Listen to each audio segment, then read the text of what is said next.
சாவர்கர் வந்து அந்த காலத்திலே ஒரு மிகப்பெரிய தலைவர். அவர் வந்து தன்னுடைய மனைவிய வந்து படிக்கணும்னு வலியுறுத்தினாரு. ஆனா அவங்க வீட்ட விட்டு வெளிய போறது ரொம்ப தயங்கினாங்க. சவார்கருக்கு ஒரு மனைவி இருக்கிறது உலகத்துக்கே தெரியல. சவார்கருக்கே அது தெரிஞ்சிருக்காது. சாவித்திரி பூலே படித்த போது சவர்கர்ல சவர்கரோட தாத்தாவே பிறகுலங்கிறது தெரிஞ்சுக்கீங்க. இல்ல அப்ப அந்த வரலாறு வந்து நான் வந்து மாத்தி சொல்லிட்டேன். எனக்கு சொல்லிக் கொடுத்த ஆசிரியர்கள் வந்து தப்பா சொல்லிக் குடுத்துருக்காங்க. ஜோதிபாய் பூலேயோட மனைவி சாவித்திரி பூலே படிச்சது எந்த ஆசிரியராவது வந்து எந்த மாங்காமடைய ஆசிரியராவது சொல்லுவானான்னு கேட்குறேன். நேர்மையா சொல்லுங்க. நான் தவறு பண்ணிட்டேன்னு சொல்லுங்க. அது நேர்மை. எனக்கு சொல்லிக் கொடுத்த ஆசிரியர் ஏன் நீங்க இன்னொரு எந்த ஆசிரியர் பேரை சொல்லுங்க. இன்னும் எத்தனை பேர் எடுத்துக்கிட்டு இருக்கான்னு விசாரிப்போம் அந்த ஆசிரியர்ல. சுதா கங்காராவை இந்த சமூகம் பெண் என்பதற்காக இழிவாக பேசும்னு சொன்னா நான் தான் முதல்ல பேசுவேன். அப்போ இவ்வளோ ஏன் இந்த கண்ணோட்டம் உங்களுக்கு இருக்குது? பெண் என்பதனால் மட்டும் இல்லை, ஜெயலலிதா கூட ஒரு பெண் தான். இதில் பரிதாபத்துக்குரிய விஷயம் என்னன்னா, இது போன்ற நபர்கள் தான் சூர்யா மாதிரியான சமூக நீதி பேசுறவங்களோட நெருக்கமாக இருக்கிறாங்கிறது தான் நமக்கு வந்து துயரமானது. இந்த சங்கி அடையாளத்துக்கு இதுதான் நம்ம சொல்றோம். சங்கிகள் பல இடங்களில் நுட்பமா ஊடுருவுகிறார்கள். அவங்க சவர்காரை ரொம்ப வீர சவர்கார்னு கொண்டாடுகிற ஒரு பெண் தன் படத்துல சுயமரியாதை திருப்படத்தை கருப்பு சோட்டை போட்டு வச்சிருக்காங்க, நெடுமாறனை போட்டு வச்சிருக்காங்க. ஏமாத்தது தானே. அது ஒரு மோசடிங்கிறீங்களா? நீங்க நேர்மையா சவார்கார் வீர சவார்கார்னா உங்க வீர சவார்கார் பத்தி ஒரு படம் பண்ணுங்க. உங்க அரசியல நீங்க வெளிப்படையா சொல்லுங்க. அதை நான் கேட்கறேன். சுதா கங்காரா கிட்ட நீங்க எது எங்க முதுகுல ஏறி சவாரி பண்ணிக்கிட்டு அங்கங்க உங்க இடத்த சொல்லி விட்டுறீங்க? உங்களுக்கு வெக்கமா இல்ல?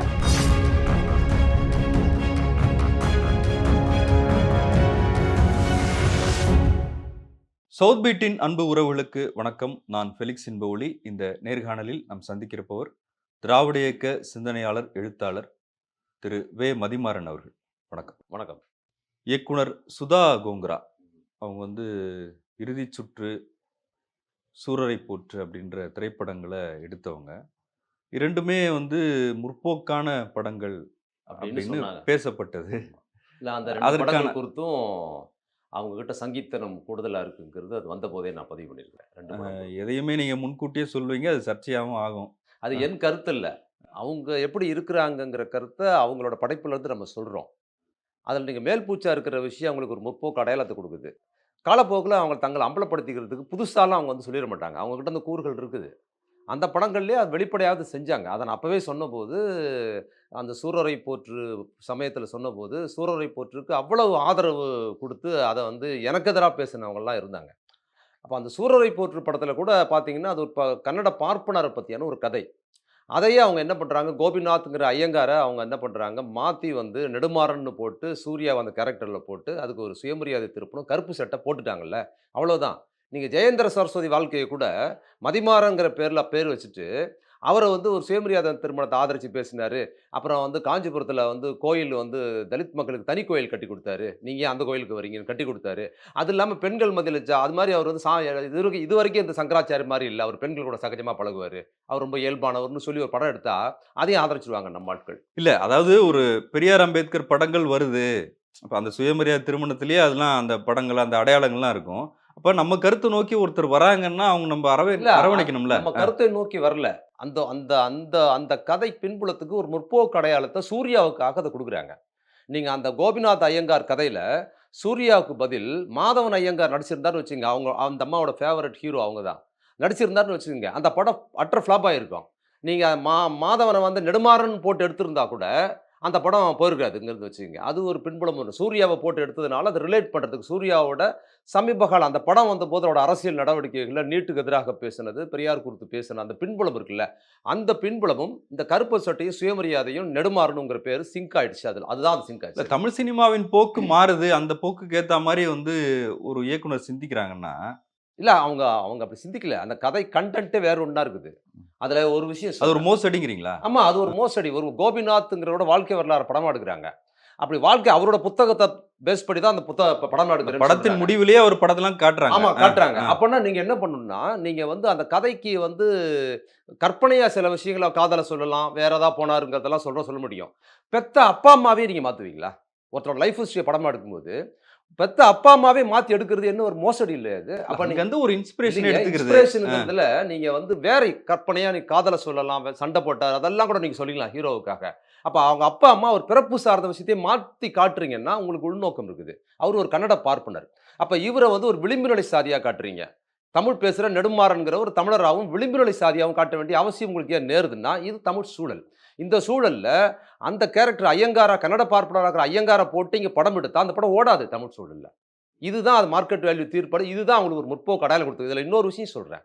அதில என்ன ஒரு கன்னட பார்ப்பனர் என்பதற்கு என்ன சீன் வச்சிருக்கிறாங்கன்னா, இந்த நெடுமாறன் வந்து ஃப்ளைட் எப்படி நம்ம எளிமையா ஆரம்பிச்சு சாதாரணமா ஓட்ட வைக்கலான்னு ஒரு ஹோட்டலுக்கு கூட்டு வர்றாரு. கையேந்தி பவன் மாரி ஒரு ஹோட்டலுக்கு கூட்டு வர்றாரு. அந்த ஹோட்டலுக்கு கூட்டு வந்து பார்த்தீங்கன்னா, அந்த ஹோட்டல் பார்த்தீங்கன்னா, ஒரு உடுப்பி ஹோட்டலுக்கு கூட்டு வர்றாரு. சைவ ஹோட்டலுக்கு. சைவ ஹோட்டல், உடுப்பி ஹோட்டலுக்கு கூட்டு வர்றாரு. அது ஒரு உடுப்பி ஹோட்டலுங்கிற உடுப்பி ஹோட்டல் என்னன்னு பார்த்தீங்கன்னா, அது உடுப்பிங்கிறது கர்நாடகத்தில இருக்கிற உடுப்பிங்கிற ஊரோட பேரு. அங்க இருக்கிற கன்னட பார்ப்பனர்கள் தான் இந்தியா முழுக்க போய் உடுப்பி ஹோட்டல் வச்சவங்க. அது சைவ பார்ப்பனர் வைக்கிற ஹோட்டலு. அத ஏன் நீங்க உடுப்பி ஹோட்டலா காட்டுறீங்க? தமிழ்நாட்டுன்னு காட்டும்போது நீங்க என்ன பண்ணியிருக்கணும்னா, சைவ ஹோட்டல்ன்னு காட்ட ஏன் உங்களால சரவணபவன் காட்ட முடியல? அதானே சக்சஸ் தமிழ்நாட்டுல. அப்ப நீங்க என்ன பண்றீங்கன்னா, அந்த கர்நாடகத்தை சேர்ந்த பார்ப்பனர் கோபிநாத். கர்நாடகத்த ரிலேட் பண்றதுக்காக உடுப்பின்னு வைக்கிறீங்க. உடுப்பிங்கிறது உடுப்பி பார்ப்பனர் குறியீடுங்கிறதுக்கு அத பயன்படுத்துறீங்க. அப்ப இங்க எப்படி வந்து கோபிநாத்த வந்து ஒரு விளிம்புநிலை சாதியா பார்ப்பனரா இல்லாம விளிம்புநிலை சாதியா காமிச்சு, அவர வந்து ஒரு கருப்பு சட்டைலாம் போட்டு காமிச்சு மாறாட்டம் பண்ணீங்களோ, அதுபோல உடுப்பி ஹோட்டல் ஓனரா அந்த படத்துல யார காட்டுறாங்கன்னா, ஒருத்தர கூப்பிடுறாங்க. கருப்பா குண்டா ஒருத்தர் வர்றாரு. நான் பிராமினா வர்றாரு. விளிம்புநிலை சாதியா. இப்ப இந்த மாரியான மோசடி உடுப்பி ஹோட்டல் யாரு அவங்களா நடத்துனாங்க? ஏன் இத காட்டுறீங்க? அப்ப நீங்க காட்டணும்னா சரவணபவன தான காட்டணும். என்ன பண்றாங்கன்னா, உடுப்பி பவன்னு சொல்லிட்டு, வேற ஏதாவது ஐயங்காரா நடிச்சுக்க போறாங்கங்கிறதுக்காக சரவணபவன ரிலேட் பண்றதுக்காக கருப்பா ஒருத்தர காட்டுறது வந்து முதலாளியா காட்டுறது இருக்கு பார்த்தீங்களா? இது மாரி நுட்பமான இந்த சங்கி மனோபாவம் ரொம்ப ஆபத்தானது. இந்த மனோபாவத்த நீங்க அன்னைக்கே அன்னைக்கே நான் சொல்லியிருக்கேன். அந்த பேசுனீங்க. படத்துல இருக்குது. இன்னைக்கு அந்த இயக்குனர் ஒரு பேட்டியில பேசும்போது, சாவர்கர் அவர் அந்த காலத்திலேயே இல்ல பெரிய அதுல தலைவர். இன்னொரு விஷயம். அதுக்கு முன்னால அந்த அம்மா இறுதி சுற்றுன்னு ஒரு படம் தான் படம் நான் பார்த்தேன். எடுத்தாங்க. அது ரொம்ப அதாவது இதுவாவது பரவால்ல. அந்த அம்மா எவ்வளவு மோசமான சங்கி மனோபாவத்துல இருந்து தான் இந்த படத்த எடுத்துருக்காங்கன்னும் போது, இந்த படம் வரும்போதே ரிலீஸ் அந்த படம் ஓடிடில சூறை ரிப்போர்ட் வருவதற்கு முன்னாலேயே, இவங்கலாம் சிறப்பா எடுக்கிறதுக்கு வாய்ப்பே இல்லங்கிற கருத்து எனக்கு இருந்தது என்னன்னா, இறுதி சுற்று. இறுதி சுற்றுங்கிறது பாக்ஸிங் பத்தி ஒரு படங்க அது. பாக்ஸிங் பத்தி ஒரு படம் எடுக்குறாங்க. பாக்ஸிங் பத்தி படம் எடுப்பதுல, அந்த பெண் ஒரு மீனவ சமுதாயத்தை சேர்ந்த பெண்ணா காட்டுறாங்க. அப்ப அந்த பெண்ணோட அப்பா வந்து தற்செயலா மதம் மாறிட்டு வர சாமி கண்ணு சாமுவேலா மாறிட்டார்ன்னு வர காட்சி ஏங்க வருது அதுல? சரி வருது மதம் மாறுறது ஒரு தப்பு இல்லல்ல. மாறாகபடி மதம் மாறுவதற்காக சாமி கண்ணுவை அவரோட மனைவியும், இந்த பாக்ஸிங் போற இந்த பெண்ணும் தொடப்பக்கட்டையில அடிக்கிற காட்சி வச்சிருக்காங்க. காசு குடுத்தா எங்க வேணுமானாலும் போயிடுவேன்னு. காசுக்காக மதம் மாறுன மதம் மாரி மாறியான்னு சொல்றதும், தொடப்பக்கட்டையில அடிக்கிற மாரி காட்சி பெத்த பொண்ணும், தன் மனைவியும் சேர்ந்து சாமி கண்ணு சாமுவேல் ஆனதற்காக, அவர் தாலி அறுத்தாரு, கொலை பண்ணார் என்பதற்காக கஞ்சா வித்தாருங்கிறதுக்கு அடிக்கல. மதம் மாறினார் என்பதற்காக செருப்பால் அடிக்கிற காட்சியை வைத்த சுதா கொங்காராவ, அதுக்கப்புறம் சூரரை போற்றுல நீங்க ஆதரிச்சு பேசுறீங்கன்னா, உங்க மனநிலை எப்படி இருக்கு? அவங்க சவர்க்காரை வந்து இப்ப ஆதரிக்கிறது பெரிய விஷயம் இல்ல. அத விட மோசமான கண்டோட அந்த படம் எடுத்தாங்க. இன்னொன்னு அந்த படத்தோட அடிப்படை பாக்ஸிங். இத மேரிகாம் இதுக்கு முன்னால மேரிகாம் பத்தி இந்தியாவுக்கு தங்க பதக்கத்த அள்ளி குடுத்த மேரிகாம் ஒரு மலைவாழ் பெண் அவங்க. மா பிரியங்கா சோப்ரா நடிச்ச ஹிந்தி படம் வந்தது. பாக்ஸிங் பத்தி மிக சிறந்த படம் அது. அந்த பெண் வந்து அந்த பாக்ஸிங்ல இந்தியாவுக்கு அதிக தங்கப் பதக்கம் வாங்கி கொடுத்த பெண் யாரு? ஒரு கிறிஸ்துவ மலைவாழ் பெண்ணு. மலைவாழ் மக்கள் எல்லாமே கிறிஸ்துவர்கள். நீங்க பார்த்தீங்கன்னா, பாக்ஸிங்ல எடுத்துக்கிட்டீங்கன்னா, பெரும்பாலும் கிறிஸ்துவர்கள், முஸ்லிம் பெண்கள் அதிகமா இருக்கிறாங்க. இன்னும் அக்ரஹாரத்துல தான் பாக்ஸிங்க்கு வருவாங்க. மீனவர்கள்லயே அதிக அதாங்க கிறிஸ்தவர்கள் அதுக்கு தான் இருக்காங்க. மீனவர போடுறீங்க நீங்க. நீங்க வந்து ஒரு பாக்ஸிங் கத்துக்கொள்வதற்கு அங்க மயிலாப்பூர் அக்ரஹாரத்திலிருந்து ஒரு பெண்ணை காட்டினா பொய்யா தானே இருக்கும். அப்ப நீங்க அத எடுக்குறீங்க. அதற்குள்ளார நீங்க என்ன சொல்ல வரீங்கன்னா, ஏன் மதமாற்றம் குறித்து பேசுறீங்க? இன்னும் சொல்லப்போனா மதமாற்றத்தில் மீனவருக்கு மதமாற்றம்னு சொல்றாங்கல்ல. மீனவர் சமுதாயத்தில் சென்னையிலிருந்து நான் அத அப்ப எழுதினேன். சென்னையிலிருந்து தூத்துக்குடி வரைக்கும் பார்த்தீங்கன்னா, பெரும்பாலும் மீனவர்கள் இந்து. அவங்க வாழ்க்கை தரம் இன்னைக்கு வரைக்கும் ரொம்ப பின்தங்கி இருக்குங்க. பொருளாதார ரீதியா நீங்க சென்னை காசிமேட்லேருந்து பகுதியில பார்த்தீங்கன்னா, அந்த பகுதியில இருந்தவன் நானு. அந்த பகுதியில வாழ்ந்தவன் நானு. அந்த பகுதியில அந்த மக்களோட வாழ்க்கை தரம் வீடு பார்த்தீங்கன்னா, ரொம்ப வறுமை. வாழ்வதற்கு தகுதியற்ற வீடுகள்ல இன்னும் வாழ்றாங்க அந்த மக்களு. வறுமையில் அவ்வளோ மோசமா இருக்கிறாங்க. கல்வி அறிவு பெருசா இல்ல அவங்களுக்கு. ஆனா, அவங்க பார்த்தீங்கன்னா, அதே பக்கத்தில மதம் மாறின கிறிஸ்தவர்கள் தூத்துக்குடியிலிருந்து இதுவரைக்கும் எங்க கன்னியாகுமரி வரைக்கும் பார்த்தீங்கன்னா, 100% கிறிஸ்துவ மீனவர்கள். ஒருத்தர் கூட அதில இந்துவே கிடையாது. அவங்க வாழ்க்கை தரம் தரமா இருக்குது. எல்லாரும் 100% படிச்சிருக்கிறாங்க. பெண்கள் எல்லாரும் படிச்சிருக்கிறாங்க. எல்லாரும் டிகிரி ஹோல்டர். அது எப்படி நடந்தது? மத மாற்றத்தில் தான் நடந்தது. அப்ப மதம் மாறுறத ஏதோ கிரிமினல் குற்றம் மாரியும், அது சமூகத்துக்கு கீழா மாரி வைக்க வேண்டிய காட்சி உங்களுக்கு ஏன் அந்த படத்தில தேவைப்படுதுன்னா, இதுதான் சுதா கொங்காரா. அத சொல்லணுங்கிறதுக்காக சொல்றேன். இல்ல அப்ப மதம் மாறுறது குறித்து நம்ம இந்த விவாதம் போயிடக்கூடாது. ஆனாலும் மதம் மாறுன குறித்து நெறைய விமர்சனங்கள் இருக்குல்ல. அவங்க வந்து காசுக்காக போறாங்க. ஏங்க அதுதாங்க சொல்றேன். காசுக்காக ஏங்க போறாங்க? இப்ப மத மாற்றம் பத்தி போயிடக்கூடாது நீங்க கேட்கிறேன். காசுக்காக எங்க போயிருக்கிறாங்க? காசுக்காக போறதா இருந்தா, யாரெல்லாம் இந்த பக்கத்துல இருக்கிறான், அவைங்க தான் முதல்ல போய் கியூல நிப்பாய்ங்க. காசு குடுத்தா எங்க வேணுமானாலும் போலாங்கிறதுக்கு எல்லா மதத்திலும் இருக்கிறாங்கல்ல. காசுக்காகலாம் மாற முடியாது. வழிபாட்டு உரிமைக்காக போனாங்க. ஏன் தூத்துக்குடியிலருந்து மலைவாழ் மக்கள் ஏன் முழுக்க மாறுனாங்க? ஏங்க இந்த சுதா கொங்கராவுக்கு அந்த படம் வந்தபோது நான் எழுதினேன். நீங்க இதே மீனவ சமுதாய மக்கள் சுனாமியில் பாதிக்கப்பட்டாங்க. 2004ல. இவங்க மீனவ பெண்ணு சென்னை மீனவ பெண்ணு காட்டுறாங்கல்ல, இந்து மீனவ பொண்ணா. சுனாமியில் பாதிக்கப்பட்டு நடுத்தெருல மிக மோசமாக பாதிக்கப்பட்ட சமூகம் சுனாமியில் மீனவர்கள். சென்னை மீனவர்கள். பாதிக்கப்பட்டு வீடு குழந்தை குட்டியெல்லாம் போயிடுச்சு. மிஞ்ச பெண்கள் குழந்தைகள உயிர் தப்புறதுக்கு ஓடி வந்தபோது, ஏன் உங்க பார்த்தசாரதி கோயில் இடம் குடுக்கல? ஏன் வந்து மயிலாப்பூர் கோயில் இடம் குடுக்கல இந்து மீனவர்களுக்கு? ஏன் நீங்க வந்து இந்த ராமகிருஷ்ணா மிஷன் ஏன் அவங்க தங்கறதுக்கு இந்துக்கள வாங்க வந்து தங்குங்கன்னு அவங்க ஏன் இடம் குடுக்கல? ஏன் இந்து நிறுவனங்கள் எதுவுமே இந்து மீனவர்களுக்கு இடம் குடுக்கல? அன்னைக்கு யார் இடம் குடுத்தது? அதே மயிலாப்பூர் இந்த சாந்தோம் சர்ச்சில் தான் மீனவர்கள் தங்குவதற்கு சர்ச்ச திறந்து விட்டு வழிபாட்ட நிப்பாட்டிட்டு, இந்து மீனவர்கள பூரா சாந்தோம் சர்ச்சில் தான் தங்கியிருந்தாங்க. தெரியுமா உங்களுக்கு? அப்ப உங்களுக்கு எவ்வளவு வன்மம் இருக்கு? நீங்க ஏதாவது செய்யுங்க. உங்களுக்கு வெட்கமா இல்ல? ஒரு இந்து மீனவர்கள் உயிருக்கு போராடி சுனாமிக்கு வரும்போது, இந்து நிறுவனங்கள், இந்து கோயில்கள் எதுவுமே கதவ மூடிக்கிச்சு. ஏன்னா மீனவர்கள் வந்தாங்கன்னா தீட்டாயிடும். உள்ள தங்கறதுக்கு இடம் முடியாது கோயில்ல. பிரம்மாண்டமான கோயில் மதில் சுவர்கள் இருக்கிற மயிலாப்பூர் கோயில்லயும், திருவல்லிக்கேணி கோயில்கள்லயும் எந்த சுனாமி வந்தாலும் ஒண்ணும் அசைக்க முடியாது. அதுக்குள்ள பாதுகாப்பா கொண்டு போய் மீனவர்கள வைக்கணும் உங்களுக்கு ஏன் தோணல? ஏன்னா தீட்டாயிடும். உங்களுக்கு மனிதர்கள் இந்துக்களை விடவும் உங்களுக்கு வந்து தீண்டாமை தான் ரொம்ப முக்கியம். ஆனா வேற மதத்துக்காரன் கோயில திறந்து விட்டு இத விட சுத்தமா வச்சிருக்கான் அவன் கோயில இல்ல கோயில்ல. ஒரு சக்சஸ்ஃபுல் பெண் இல்ல இது இயக்குனரா என்னன்னா, இருக்காங்க. நீங்க அடுத்த பெண் கட்டத்துக்கு போறதுனால அ. இந்த டீடைல்ஸ் நான் சொல்றேன். ஏன்னா இதெல்லாம் இருந்தும் ஏன் அவங்க வைக்கிறாங்கன்னா, இந்த சங்கி மனோபாவம் சொல்றேன். நான் அந்த படத்த வந்து மேரிக்கு அந்த குத்துச்சண்டை படத்த பார்க்கும்போது நானு வந்து இறுதிச் சுற்று. இறுதிச் சுற்று அந்த படத்த வந்து ட்ரெய்லர் இதெல்லாம் பார்க்கும்போது பார்க்கலாம். அத பத்தி கேள்விப்பட்டப்ப ஸ்கிரிப்ட் எழுதுறாங்க. ஒரு பெண் இயக்குனர் வந்திருக்காங்க. பார்க்கணும்ங்கிற பாசிட்டிவ் எண்ணத்தோட இருந்தேன். ஒரு ஒரு சின்ன ட்ரெய்லர் டிவில போட்டாங்க. சின்ன முன்னோட்டம் மாரி. இந்த மதமாற்றத்த பத்தி ஒரு சீன் வந்த பிறகு தான் எனக்கு பகீர் ஆயிடுச்சு. அதுக்கப்புறம் அத எழுதிட்டு தான் அந்த படத்த பார்த்தேன். அப்ப இவ்ளோ ஏன் இந்த கண்ணோட்டம் உங்களுக்கு இருக்குது? பெண் என்பதனால் மட்டும் இல்ல. ஜெயலலிதா கூட ஒரு பெண் தான். அவங்க ஊழல் பண்றதுக்காக இப்ப இடஒதுக்கீடு அப்படிங்கிறது ரைட்ஸுக்காக தானே தவிர, செய்ற கிரிமினல் தனத்துக்காக கிடையாது. எந்த சாதியா இருந்தாலும். ஒரு கொலை செஞ்சிடுறாங்க, அது செஞ்சிடுறாங்கனாலும் அதில தண்டனை கொடுக்கக்கூடாதுன்னு சொல்றதுக்கு இடஒதுக்கீடுல அம்பேத்கர் அப்படி வைக்கல. பெண்ணா இருக்கிறதுனால ஊழல் பண்ணலாம்னு அம்பேத்கர் அப்படி வைக்கல. ஜெயலலிதா பெண்ணு ஊழல் பண்ட்டாங்க கோடிக்கணக்குல. அதனால விட்டுருங்கன்னு சொல்லுவீங்களா நீங்க? அரசியல் கண்ணோட்டமும், அவங்க கிட்ட இருக்கிற மோசமான கருத்தும், ஆண், பெண்ங்கிற பேதத்தில நீங்க பார்க்கக்கூடாது. அவங்க எந்த கிளாஸ ப்ரமோட் பண்றாங்க, எந்த அரசியல் முன்வைக்கிறாங்கன்னு வச்சு தான் நீங்க பேச முடியும். பெண் என்பதற்காக சுதா கொங்காரா புறக்கணிக்கப்பட்டாங்கன்னா, நான் தான் முதல்ல பேசுவேன். அவங்கள பெண் இயக்குனர்ன்னு கூட சொல்லக்கூடாது. இயக்குனர். பெண்களுக்கு வாய்ப்பு இல்லாத சினிமாவுல இயக்குனருக்கு வாய்ப்பு இல்லாத இடத்துல பெண்ணா வந்திருக்கிறாங்கங்கிற ஒரு மதிப்போட நம்ம பார்க்கிறோம். இயக்குனர்ல ஆண், பெண் வேறுபாடு கிடையாது. நீங்க ஆண் இயக்குனர்ன்னு சொல்ல மாட்டோம்ல. அவங்க பெண் இயக்குனர்ன்னு சொல்லக்கூடாது. இயக்குனர் தான். ஆனா பெண்ணுக்கான ஒரு அங்கீகாரங்கிற மரியாதைக்கு அப்ப அந்த இடத்துல சுதா கொங்கராவுக்கு எப்படி ஆதரவு கொடுப்போம்னா, ஆனா ஒரு பெண் என்பதற்காக அவங்கள இழிவுபடுத்தும்போது, அந்த இடத்துல நம்ம பேசுறோம்ல, அந்த ரைட்ஸ் தான் இங்க மதமாற்றம் பத்தி இழிவா பேசும்போது நம்ம பேசுறோங்கிறது சுதா கங்காரா புரிஞ்சுக்கணும். சுதா கங்காராவை இந்த சமூகம் பெண் என்பதற்காக இழிவாக பேசும்னு சொன்னா, நான் தான் முதல்ல பேசுவேன். அதுபோல் தான் சுதா கங்காராட்ட இருக்கிற இந்த எளிய மக்களுக்கு எதிரான மதமாற்றம், சிறுபான்மை மக்களுக்கு எதிரான கண்ணோட்டத்தை கண்டிச்சு பேசுறதும், அந்த கண்ணோட்டத்தலாம் பேசுறோங்கிறதும் புரிஞ்சுக்கணும் நீங்க. சாவர்கர் வந்து அந்த காலத்திலே ஒரு மிகப்பெரிய தலைவர். அவர் வந்து தன்னுடைய மனைவிய வந்து படிக்கணும்னு வலியுறுத்தினாரு. ஆனா அவங்க வீட்ட விட்டு வெளிய போறதுக்கு ரொம்ப அப்படியா? தயங்கினாங்க. சவார்கருக்கு ஒரு மனைவி இருக்கிறது உலகத்துக்கே தெரியல. சவார்கருக்கே அது தெரிஞ்சிருக்காதே. அவங்க வந்து ஆனா அவங்க படிக்க வெளிய போம்போது பல தாக்குதல்கள சந்திச்சாங்க அப்படின்னு சொல்றாங்க. அது வந்து ஜோதிபாய் பூலேவும், சாவித்திரிபாய் அவங்க க்கு நடந்த ஒரு வரலாறு. இவங்க வந்து மாத்தி சொல்றாங்க. அந்த காலத்துல ஜோதிபாய் பூலேவும், சாவித்திரி பூலாவையும் ஜோதிபா பூலே வந்து சாவித்திரிபாய் படிக்க வைத்ததும், அதற்கு பின்பாடு சாவித்திரி பூலே வந்து பல பெண்கள படிக்க வச்சது. பல பெண்கள்னா எல்லா பெண்களையும் இல்ல. நீங்க நல்லா தெரிஞ்சுங்க. ஆதிக்க ஜாதி பார்ப்பன சமூகத்து பெண்கள் படிப்பதற்கு முன்பே ஜோதிபாய் பூலே தன் மனைவியை படிக்க வைத்தாரு. அதேபோல் பார்ப்பன சமூகத்தில் இருக்கிற பெண்கள் வெளியில வந்து கல்வி படிப்பதற்கு முன்பே, ஜோதிபாய் பூலேவோட மனைவி சாவித்திரி பூலே தலித் பெண்களை படிக்க வச்சாங்க. பார்ப்பன பெண்களை படிக்காத போது தலித் பெண்களை படிக்க வச்சாங்க. அதன் காரணமாக ஜோதிபாய் பூலேவை செருப்பு, மலம், சேர் கொண்டு அடித்தார்கள். அவங்க சமூகத்த ஜோதிபாய் பூலே சமூகத்தை சேர்ந்தவர்களே. அவங்க பெண்ண படிக்க வச்சாருன்னு அவருக்கு எதிர்ப்பு தெரிவிச்சாங்க. அதுக்கப்புறம் இன்னும் எக்ஸ்ட்ரீமா போய் அவர் என்ன பண்ணாரு, தன் மனைவியை கொண்டு அவர் யாருக்கு அதுதாங்க நான் ஆசிரியர் தினம் யார் பேர்ல கொண்டாடணும்னா, அவர் பேர்ல தான் கொண்டாடணும்னு நான் நெறைய பேசியிருக்கிறேன். ராதாகிருஷ்ணனுக்கும் ஆசிரியர் தினத்துக்கும் எந்த சம்மந்தம் கிடையாது. அவர் ஆசிரியரா வேலை பார்த்தத தவிர, வேற எந்த பின்புலமும் கிடையாது. அவரு சுதா கங்காரா மாரி ஆட்களோட ஒரு முன்னோடி தான் அவரு. முன்னோடின்னு சொல்றது அந்த சங்கி மனோபாவம். வேதங்கள வந்து உலகம் முழுக்க பேசினவரு ராதாகிருஷ்ணன். மற்றபடி கல்விய எல்லா மக்களுக்கும் கொண்டு போகணுங்கிற கண்ணோட்டம் அது சுத்தமா கிடையாது. அப்போ அவரு பேர் தான் ஆசிரியர் தினம் வைக்கணும். அவர் என்ன பண்ணாரு, அது அடுத்த கட்டமா என்ன பண்ணாரு, அந்த எதிர்ப்புக்கு மேல, தலித் பெண்களுக்கு தன் ஜாதி பெண்களுக்கு கூட இல்ல. பார்ப்பன பெண்களே படிக்கும்போது தன் ஜாதி பெண்கள் படிச்சிருக்க மாட்டாங்க. அவர் என்ன பண்றாரு, அதற்கும் கீழ யார் இருக்கிறாங்கன்னு பார்த்து இதுதான் நம்ம திரும்ப திரும்ப சொல்றோம். நீங்க எந்த ஜாதியில் பிறந்திருக்கிறீங்கன்னு அந்த ஜாதிய ரைட்ஸ் மட்டும் பேசாதீங்க.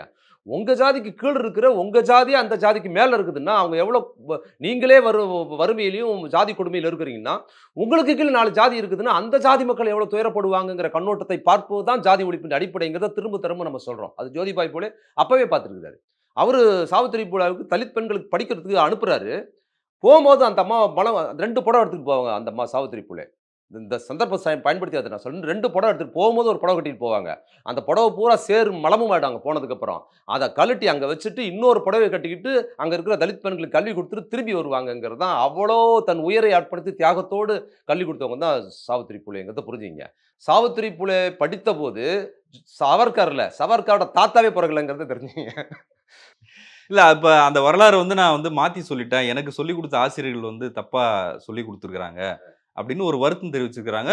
இதுலயும் அவங்க நேர்மையா சொல்லல. எந்த ஆசிரியரும் சவர்க்காருக்கு கல்யாணம் ஆயிடுச்சுன்னு சொல்லியிருக்க வாய்ப்பில்ல. 1. 2வது ஜோதிபாய் பூலேவோட மனைவி சாவித்திரி பூலே படிச்சத, எந்த ஆசிரியராவது வந்து எந்த மாங்கா மடையன் ஆசிரியராவது சொல்லுவானான்னு கேட்கிறேன். நேர்மையா சொல்லுங்க. நான் தவறு பண்ணிட்டேன்னு சொல்லுங்க. அது நேர்மை. எனக்கு சொல்லிக் குடுத்த ஆசிரியர்ன்னு ஏன் நீங்க இன்னொரு எந்த ஆசிரியர் பேர சொல்லுங்க. இன்னும் எத்தன பேர் கெடுத்துக்கிட்டு இருக்கான்னு விசாரிப்போம் அந்த ஆசிரியர்கள.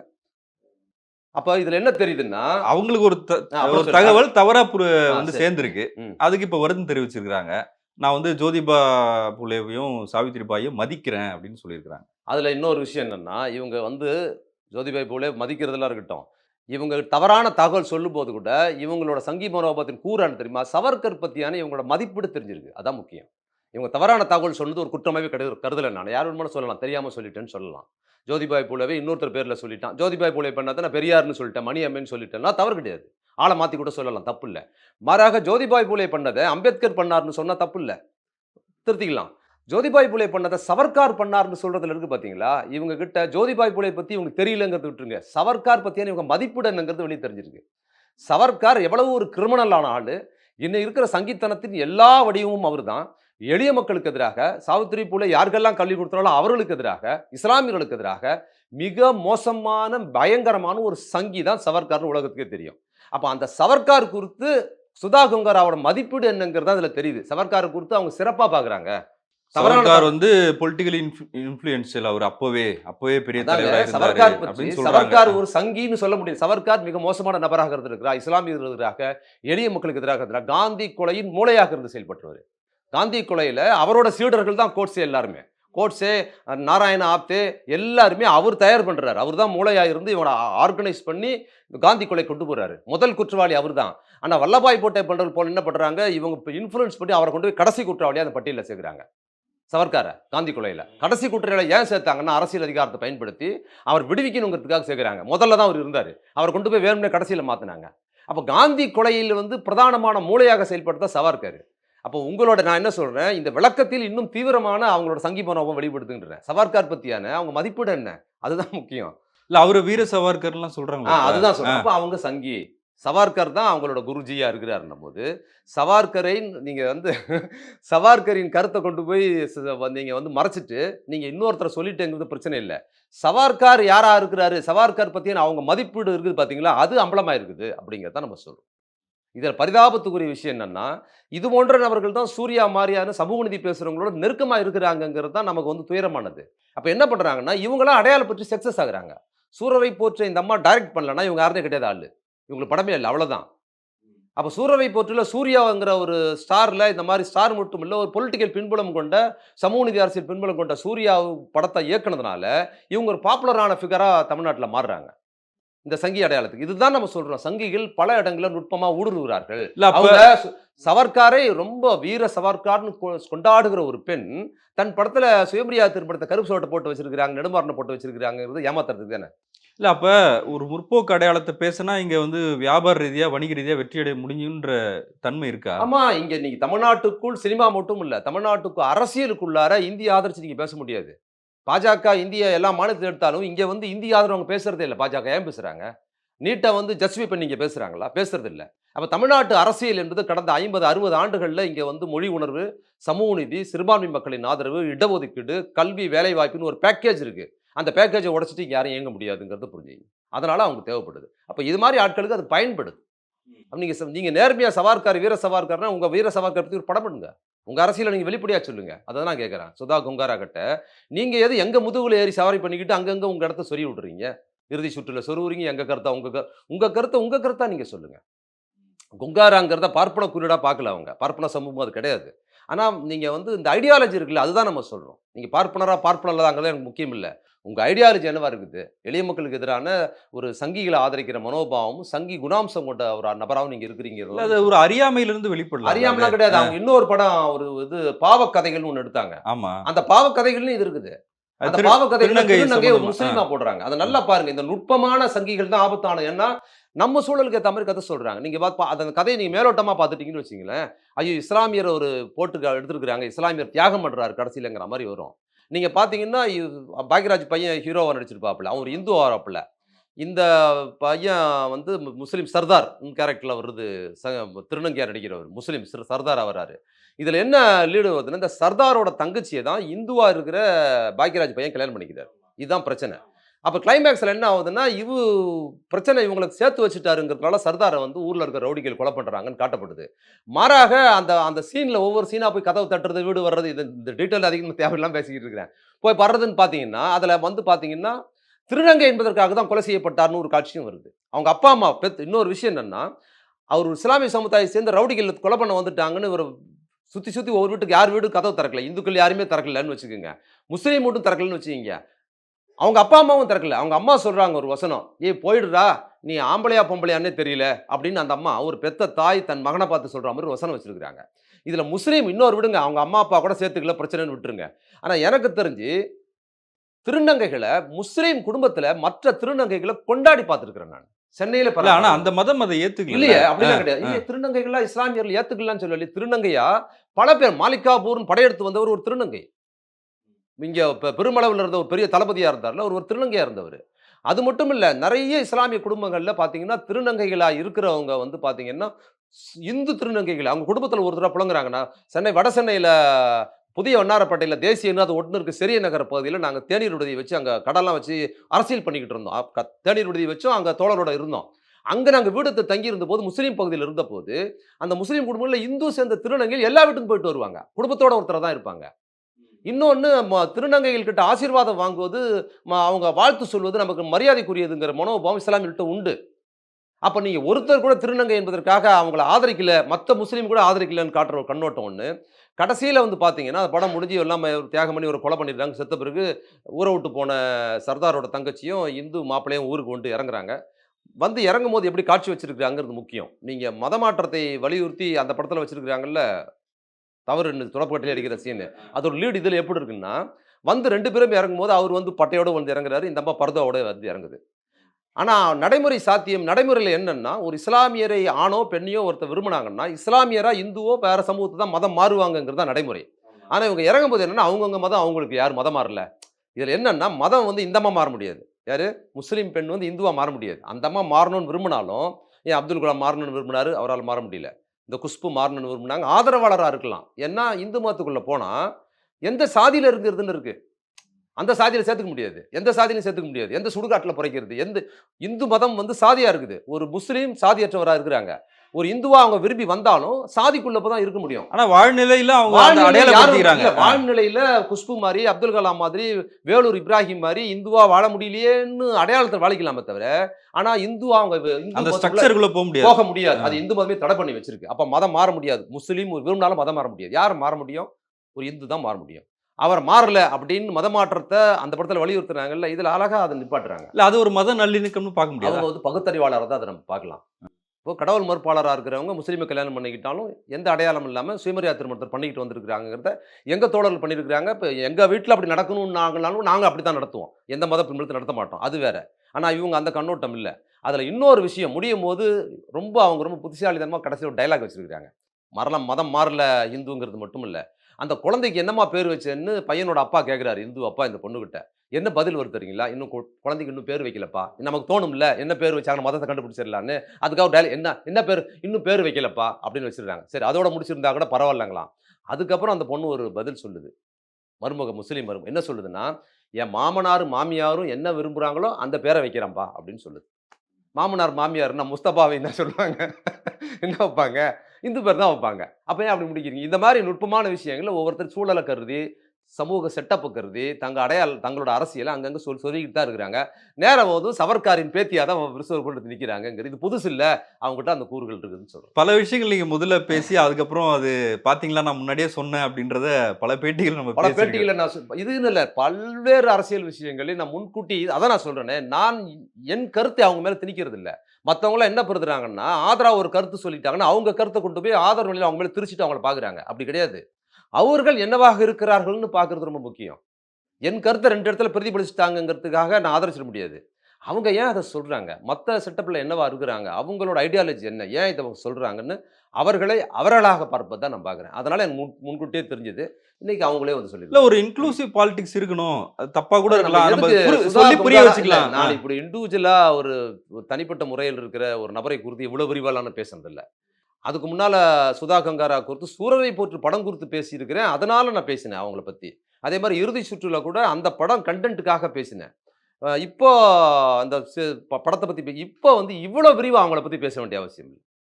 இதுவே ரொம்ப அதிகம் அவங்கள குறித்து இவ்வளோ டீட்டெயிலா பேசுறது.